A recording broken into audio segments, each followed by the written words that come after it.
மீனராசிக்கார நண்பர்களே, மீனராசியை பொறுத்த வரைக்கும் வரக்கூடிய காலகட்டங்களில் இந்த 15 to 30 நாட்கள், ஒரு அப்ராக்சிமேட்டாக 15 நாட்கள் தான் நீங்கள் வந்து மைண்டில் பெருசாக எடுத்துக்க முடியும். அதோட பலன்கள் வந்து ஒரு கூட குறைய மீதி இருக்கக்கூடிய 15 நாட்களுக்கு உங்களுக்கு முன்ன பின்ன தெரிய ஆரம்பிக்கும். இதில் இந்த மீனராசிக்காரர்களுக்கு ஏப்ரல் வரைக்கும், ஏப்ரல் 15 வரைக்குமே வந்து பார்த்திங்கன்னா, அதாவது பங்குனி அப்படின்னு சொன்னால் உங்களுக்கு நிறைய பேருக்கு அந்த தேதி கணக்கெலாம் தெரியாது. ஸோ மார்ச் 15லேருந்து ஒரு எக்ஸாம்பிளுக்கு ஏப்ரல் 15 வரைக்கும் இதுக்குள்ளே வந்து ஒரு 15 நாட்கள் முன்ன பின்ன நகர்ந்து வருமே தவிர, ஒவ்வொரு ராசிக்கு தகுந்த மாதிரி, தசாபதிக்கு தகுந்த மாதிரி, நீங்கள் இருக்கக்கூடிய லொக்கேஷனுக்கு தகுந்த மாதிரி ஒரு நாள் 2 நாள் முன்ன பின்ன தள்ளி வருமே தவிர, மற்றபடி இது வந்து ஒரு கலவையான, அதாவது ஒரு கலவையான பலன்கள் தரக்கூடிய ஒரு காலகட்டம் அப்படின்னு தான் சொல்லணும். வேலை செய்கிறவங்களுக்கு பற்றி பேசினா, மாதத்தில் முதல் பகுதி, இந்த முன்னாடி நம்ம சொல்கிறோம் பார்த்திங்களா, அதில் இப்போ நான் சொன்ன கேல்குலேஷன் படி பார்த்தா ஒரு 7 நாள், முதல் 7 நாளும் 2வது 7 நாளும் பிரித்து பார்க்கலாம். அதில் முதல் 15 நாள், பின்னாடி 15 நாள் அப்படின்னு கூட நீங்கள் கணக்கு வச்சுக்கலாம். ஸோ இதில் முதல் பார்ட் வந்து பார்த்திங்கன்னா ஓரளவுக்கு உங்களுக்கு சாதகமாக இருக்குங்க. அதுலேயே பின்னாடி இருக்கக்கூடிய ஒரு 15 நாள் வந்து பலவீனமாக இருக்கும். நீங்கள் ஏதாவது ஒரு ஸ்டெப் எடுக்கிறீங்க, அது வந்து உங்களுக்கு ஆதாயம் தரும் அப்படின்னு நம்பி நீங்கள் எடுப்பீங்க, அது ஆட்டோமேட்டிக்காக உங்களுக்கு ஆதாயம் தந்துடும். ஆனால் கொஞ்சம் பயத்தோடு நீங்கள் எடுப்பீங்க, அந்த இடம் வந்து உங்களுக்கு கொஞ்சம் பலவீனமாக தான் இருக்கும். அது வந்து பின்னாடி 15 நாள். ஸோ இதனால் இந்த மாதத்தில் 2 பகுதியில் சூரியன் ஒரு உயர்ந்த நிலையில் அடைஞ்சு உங்களுக்கு உதவுவார். அது மட்டும் இல்லாமல் சிறந்த பலனையும் தராரு. சூரியன் வலுவாக இருந்தது அப்படின்னாவே ஆட்டோமேட்டிக்காக நீங்கள் வந்து ஹெட்டு மாதிரி, நீங்கள் வந்து உட்காந்த இடத்துலேருந்து வருவாய் கொண்டு வரலாம். அதே போல் வணிகம் தொடர்பான விஷயங்களை பற்றி நாம் பேசலாம். வணிகம் அப்படின்னா இந்த மாதத்தில் கலவையான அல்லது சராசரியான ஒரு குறைவான பலன்களை கூட கொடுக்கக்கூடிய ஒரு காலகட்டமாகவும் அமையுதுங்க. கலவையாகவும் இருக்கும், ஒரு சமமாகவும் இருக்கும், இல்லை சமத்தை விட கொஞ்சம் கம்மியாகவும் இருக்கும். இந்த மாதிரி பலன் தான் இந்த தடவை உங்களுக்கு இருக்குதுங்க. இந்த மாதம் கல்வி அடிப்படையில் கலவையான ஒரு பலன் தரக்கூடிய. என்ன சார் எல்லாமே கலவையாக சொல்கிறீங்க, எல்லாமே சரி பங்காக தான் இருக்குமா, பாதி தான் இருக்குமா அப்படின்னு கேட்டால், உயர்கல்வி பயிற்கக்கூடிய மாணவர்களுக்கு ஒரு சிறந்த பலன்களை கொடுக்குது. ஒரு எக்ஸாம்பிளுக்கு நீங்கள் வந்து வெளிநாட்டில் போய் படிக்க போகிறீங்க, இல்லை ஒரு உயர்கல்வி கொஞ்சம் மேல் கல்வியில் ஏதாவது படிக்க போகிறீங்க அப்படின்னா உங்களுக்கு ஒரு நல்ல சிறந்த வாய்ப்பு இருக்குதுங்க. இந்த மாதம் முழுசாகவே, அதாவது பங்குனி மாதம் முழுசாகவே குடும்ப விஷயங்களில் கையாளுவதில் ரொம்ப கவனமாக இருக்கணுங்க. தெரியாமல் ஒரு வார்த்தை விடுறது, இல்லை ஏதோ ஒரு பழைய விஷயத்தை வந்து எடுத்து பேசுகிறது, அந்த பழைய விஷயத்தினால அது ஹர்ட் ஆகிறது, இந்த மாதிரி விஷயத்தில் ரொம்பவே வந்து ஜாக்கிரதையாக இருக்கக்கூடிய ஒரு அற்புதமான காலகட்டம். இந்த காலகட்டத்தில் சின்ன சின்ன நல்ல பெயர்களும் புகழும் உங்களுக்கு கிடைக்கும். இருந்தாலும் வார்த்தையை கொஞ்சம் கவனமாக இருக்க முடியும். அப்படி வார்த்தையில் கொஞ்சம் கவனமாக இருக்கக்கூடிய ஒரு காலகட்டமாக இந்த காலகட்டம் அமைதுங்க. அதே மாதிரி 4வது வீட்டில் அதிபதியான புதன் வந்து குறிப்பிடத்தக்க ஆதரவை வந்து வழங்க மாட்டாருங்க. அப்படிங்கிறதுனால புதன் ஆதரவு இல்லை அப்படின்னா என்ன ஆகுது, உங்களோட ராசி அல்லது லக்கினத்தில் அதிபதியான குரு வந்து 4வது வீட்டில் இருக்கும்போது சமநிலையில் வந்து போவீங்க. அதாவது நீங்கள் எது பண்ணாலும் அன்றாட வாழ்க்கை மாதிரி ஒரு காமன் மேன் அப்படிங்கிறத உங்களுக்கு வந்து உணர்த்திக்கிட்டே இருக்கும். நீங்கள் செய்யக்கூடிய எல்லா விஷயமே வந்து உங்களுக்கு சாதகமாகவும் ஒரு நீங்கள் எடுத்தோடனே வெற்றியாகவும் அமையாது. நீ ஒரு காமன் மேன், உன்னால் இவ்வளோ தான் முடியும் அப்படிங்கிற மாதிரி உங்களை வந்து காட்ட ஆரம்பிக்கும். இது வந்து ஸ்டார்டிங் தான். இதுக்கப்புறமேட்டு போகக்கூடிய காலகட்டங்களில் நீங்கள் ஹீரோங்கிறது காட்ட போகுது. அதுக்குன்னு இந்த இடத்துல நீங்கள் வந்து தோண்டு விழுந்துடக்கூடாது. இதை தான் மைண்டில் வந்து நீங்கள் ஃபஸ்ட்டு ஃபிக்ஸ் பண்ணிக்கணுங்க. நிறைய பேர் இந்த ராசிக்காரர்கள், மீன ராசிக்காரர்களை பொறுத்த வரைக்கும் நிறைய பேர் வந்து சின்ன சின்ன விஷயங்களுக்கு வந்து தோண்டு விழுந்துருவீங்க. இந்த ராசிக்காரர்கள் சின்ன சின்ன விஷப்பூச்சிகளால் அல்லது குளவியாலேயோ ஏதோ ஒரு லைஃப்பில், உங்களோட லைஃப்பில் ஒரு நாளாவது நீங்கள் வந்து இந்த மாதிரி விஷப்பூச்சிகளால் கடி வாங்கியிருப்பீங்க. இந்த ராசிக்காரர்களை பொறுத்த வரைக்கும் வீட்டு விஷயங்களில் நீங்கள் கலவையான முடிவுகளை வந்து பெறலாம். ஒரு வீட்டில் நீங்கள் வந்து எல்லாம் சேர்ந்து பண்ணுறீங்க, ஒரு நிலம் வாங்குறீங்க, கூட்டாக வாங்குறீங்க அப்படின்னா ஒரு கலவையான, நீங்கள் சொல்கிற பேச்சு வந்து பெருசெல்லாம் எடுத்துக்க மாட்டாங்க. ஓகே ஓகே நீ சொன்னது அப்படி தான் இருக்கும், ஓகே இவ்வளோ தான் போய்ட்டுருக்கும்.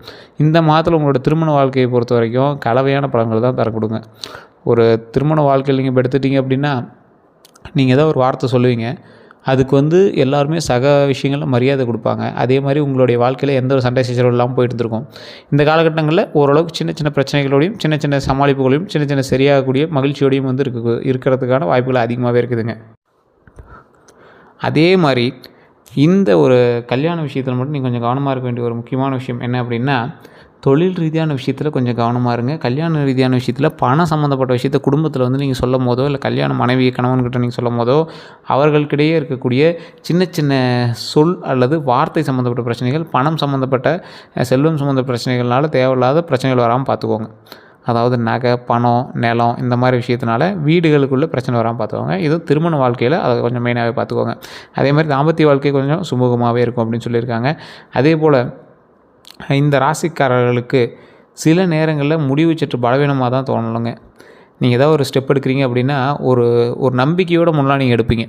இந்த ஒரு மாத காலம் வந்து உங்களுக்கு அந்த நம்பிக்கை வந்து கொஞ்சம் தோண்ட மாதிரி தெரியும். எதை நம்பி நம்ம இதை செய்யலாம் அப்படிங்கிற மாதிரி உங்களுக்கு வந்து தோண ஆரம்பிக்குங்க. அதை மட்டும் நீங்கள் மைண்டில் கொஞ்சம் யோசித்து செயல்பட்டீங்க அப்படின்னா போதுமானது. குறிப்பாக காதல் உணர்வு கொண்டவர்களுக்கு அவர்களுடைய துணை அல்லது துணைவியார், உங்களுடைய துணைன்னா நீங்கள் ஆணாக இருந்தால் பெண்ணாக இருக்கட்டும், பெண்ணாக இருந்தால் ஆணாக இருக்கட்டும், அவர்களை வந்து சந்தேகப்படக்கூடிய ஒரு காலகட்டமாக இந்த காலகட்டம் அமையுது. அவங்க நார்மலாக தான் இருப்பாங்க. உங்களுக்கான ஏதோ ஒரு வகையில் சந்தேகம் ஏற்படும் அவங்க மேலே இருக்கக்கூடிய சந்தேகத்தினால தேவையில்லாத வார்த்தைகள் நீங்கள் வந்து விடுறதுக்கான வாய்ப்புகள் இருக்குது. அந்த வார்த்தைகள்னால அந்த பிரச்சனைகள் வந்து பெருசாகிறதுக்கான வாய்ப்புகள் இருக்குது. அந்த பிரச்சனையை வந்து பெருசாகாமல் பார்த்துக்கிறது உங்களுடைய கையிலையும் உங்களுடைய நாக்கிலையும் தான் இருக்குது. அதை மட்டும் நீங்கள் கொஞ்சம் கவனமாக செலுத்துங்க. ஏன்னா முன்னாடியே சொன்ன விஷயம் தான், நாவடக்கம் உங்களுக்கு கண்டிப்பாக தேவை. அடக்கமான நடத்தையை பேணி காத்தீங்க அப்படின்னா ரொம்ப நல்லது. சீரான திருமண வாழ்க்கையை பேணுவது ரொம்பவே நல்லது. திருமணமான பின்பும் சரி, திருமணமானவர்களுக்கு நான் அதை தான் சொல்கிறேன். சின்ன சின்ன பிரச்சனைகள் பணம் சார்ந்த அல்லது 3வது நபர் சார்ந்த சில விஷயங்களில் நீங்கள் வந்து வார்த்தையை கவனமாக பிரயோகிக்கணும். சந்தேகத்தை கொஞ்சம் தள்ளி வைக்கணும். இந்த மாதிரி விஷயத்தில் கொஞ்சம் எச்சரிக்கையாக இருந்தீங்க அப்படின்னா ரொம்பவே நல்லது. அதே போல் திருமண வாழ்க்கையில் 3வது நபரை யாராக இருந்தாலும் நீங்கள் வெளில சேர்க்காமல் இருக்கிறது ரொம்ப ரொம்ப ரொம்ப ரொம்ப நல்லது. இந்த மாதத்தில் நிதி விஷயங்களுக்கு மிகவும் சாதகமாக தான் இருக்கும். ஓரளவுக்கு ஒரு 100% இருக்குன்னா 50% நிதி விஷயங்கள் உங்களுக்கு ஓரளவுக்கு இருக்கும். ஆனால் அந்த நிதி சம்மந்தப்பட்ட விஷயத்துலையுமே வந்து சின்ன சின்ன சலசலப்புகள் உங்களோட ஃபேமிலிக்குள்ளே இருக்கிறதான வாய்ப்புகள் அதிகம். அதில் மட்டும் நீங்கள் கொஞ்சம் எச்சரிக்கையாக இருந்தீங்க அப்படின்னா ரொம்பவே நல்லது. இந்த நிதி விஷயங்களில் கவனக்குறைவு நல்லதில்லை. ஸோ ஏதாவது ஒரு பார்த்துக்கலாம், அப்புறம் வாங்கிக்கலாம், இப்போ வாங்கிக்கலாம் அப்படிங்கிற விஷயத்தில் வந்து நீங்கள் ரொம்ப கவனமாக இருக்கணும். அது என்ன பண்ணாலும் நீங்கள் வந்து வாங்கி ஆகணும் அப்படிங்கிற ஒரு காலகட்டத்தில் இருங்க. பணம் சம்பாதிக்க முயற்சிக்கக்கூடிய அதே வேளையில் உங்களுடைய சேமிப்பை செலவிடுவதையும் தவிர்க்கவும் முயற்சி செய்ய வேண்டும். நீங்கள் எந்த அளவுக்கு பணம் சம்பாதிக்கணும்னு நினைக்கிறீங்களோ அதே விஷயத்தை நீங்கள் சேமிப்புன்னு ஒரு விஷயம் பண்ணிட்டு இருக்கீங்க பார்த்தீங்கன்னா, அந்த சேமிப்பில் இருக்கக்கூடிய விஷயத்தை கவனமாக வச்சுக்கோங்க. ஒரு 1000 ரூபா நீங்கள் சம்பாதிக்கிறீங்க அப்படின்னா, 100 ரூபா சேமித்து வச்சதுலேருந்து நீங்கள் 1 ரூபா எடுத்து செலவு பண்ணுறீங்க அப்படின்னா அது வேண்டாம். அப்படி பத்திரமா வச்சுருங்க. சேமிப்பும் முக்கியம், அதே போல் சம்பாதிப்பதும் முக்கியம் அப்படிங்கிறத நல்லா ஞாபகம் வச்சுக்கோங்க. செல்வத்தை சேர்த்துவது எந்தளவுக்கு ஒரு முக்கியமோ அதை காப்பாற்றுவது அதை விட மிகவும் முக்கியம். ஸோ நீங்கள் வந்து சம்பாதிக்கிறது ஈஸியாக சம்பாதிச்சிடலாம். அதுக்கான டைம் வரும்போது ஆட்டோமேட்டிக்காக பணம் வந்துக்கிட்டே இருக்கும். அதே போல் சேமிக்கிறதுன்னு வச்சுக்கோங்களேன், சேமிப்புலேருந்து நீங்கள் எடுத்தீங்க அப்படின்னா ஆட்டோமேட்டிக்காக கை அங்கேயே தான் போகும். ஸோ அதனால் அதை மட்டும் கொஞ்சம் எச்சரிக்கையாக கவனமாக வச்சுட்டிங்க அப்படின்னா ரொம்பவே நல்லது. அது இந்த மீனராசிக்காரர்களுக்கு சேமிப்பில் எப்போவுமே கை வைக்கணுங்கிற மைண்ட் வந்துக்கிட்டே இருக்கும். சேமிப்புனே ஒன்றும் இல்லை சார், அது எங்கே சார் கை வைக்கிறது அப்படிப்பீங்க நிறைய பேர். ஸோ அந்த மாதிரி விஷயத்தில் மட்டும் கொஞ்சம் கவனமாக இருங்க. மற்றபடி எல்லாமே நல்லாயிருக்கு. அதே போல் இந்த மாதம் வந்து உங்களுக்கு உடல்நலம் குறித்து அலட்சியமாக இருக்காதீங்க. அவ்வாறு இருந்தீங்க அப்படின்னா நிலைமையை வந்து கட்டுக்குள்ளே வைத்திருக்கிறது ரொம்பவே கொஞ்சம் ரேர். அப்புறம் பார்த்துக்கலாம்னு விடக்கூடாது. உடம்புக்கு ஒரு மாதிரி இருக்கா உடனே டாக்டர் பார்த்துருங்க. உங்களுக்கு எந்த அளவுக்கு வந்து உடல் நலம் வந்து குறித்து நீங்கள் வந்து எச்சரிக்கையாக இருக்கீங்களோ அந்தளவுக்கு ரொம்பவே நல்லது. உடல் நலத்தில் ஆரோக்கியம் தேவை. வெளி உணர்வு தவிர்த்துக்கோங்க. உடல் ஆரோக்கியத்தில் கொஞ்சம் கவனம் செலுத்துங்க. மற்றபடி எல்லாமே நல்லா இருக்குங்க. உடல் ஆரோக்கியம் உண்டு, நீண்ட ஆயுள் உண்டு. அந்தளவுக்கு வந்து உடம்பு எக்ஸசைஸபிளாக வச்சுக்கோங்க. வெளி உணர்வு தவிர்த்துக்கோங்க. மற்ற எல்லாமே அருமையாக அற்புதமாகவே இருக்குது. இதில் எதில் நான் மெயினாக சொன்னது ஒரு 3-4 விஷயத்தில் மட்டும் கவனமாக சொன்னேன்னா அந்த விஷயத்தை மட்டும் நல்லா மைண்டில் ஞாபகம் வச்சுக்கோங்க. பாயிண்ட் 1 என்ன அப்படின்னா, தொழில் சம்மந்தப்பட்ட விஷயத்தில் கொஞ்சம் கவனமாக இருங்க. தொழிலில் நல்ல லாபம் இருக்குது, இருந்தாலும் 50% தான் இருக்குது. மற்றபடி ஒன்றும் பெருசாக இல்லை. பாயிண்ட் 2, சந்தேகப்படக்கூடிய விஷயங்களில் சந்தேகப்படலாம், இருந்தாலும் அந்த சந்தேகத்தை தேவையில்லாத இடங்களில் நீங்கள் வந்து யூஸ் பண்ணக்கூடாது. அதையே இன்னொரு விஷயமாக சொல்லணும் அப்படின்னா, கணவன் மனைவிக்கிடையே தேவையில்லாத பிரச்சனைகளுக்காக நீங்கள் வந்து சந்தேகப்படுவதை தவிர்த்துக்கோங்க. தேவையில்லாமல் சந்தேகப்படாதீங்க. இங்கே மேலே ஏதாவது ஒரு 3வது நபர் வந்து உங்களோட லைஃப்பில் வராங்க அப்படின்னா தயவு செய்து அவாய்ட் பண்ணிட்டு நீங்கள் வந்து உங்களோட ஒர்க்கை பாருங்கள். அது யாராக வேணாலும் இருக்கலாம். உங்களோட லைஃப்பில் வரக்கூடிய 3வது நபரை தவிர்க்கிறது ரொம்ப நல்லது. கணவன் மனைவிக்கிடையே வரக்கூடிய 3வது நபர் யாராக இருந்தாலும் சந்தேகத்தை தீர்த்து வைக்கிறேன், இல்லை சந்தேகத்தை சரி பண்ணி வைக்கிறோம் அப்படின்னாலும், இல்லை அவங்களால சந்தேகங்கள் ஏற்படுது அப்படின்னாலும் அவங்களை வந்து அவாய்ட் பண்ணிக்கிறது ரொம்பவே நல்லது. ஃபேமிலிக்கு நடுவில் தேவையில்லாத சண்டை சச்சரவுகள் இருக்கக்கூடாது. வார்த்தைகள் பலவீனமாக பயன்படுத்தக்கூடாது. வார்த்தைகளை கொஞ்சம் கவனம் தேவை. இதை வந்து மெயினாக நீங்கள் வந்து மைண்டில் வச்சுக்கோங்க. மற்றபடி எந்த ஒரு இஷ்யூஸும் கிடையாது.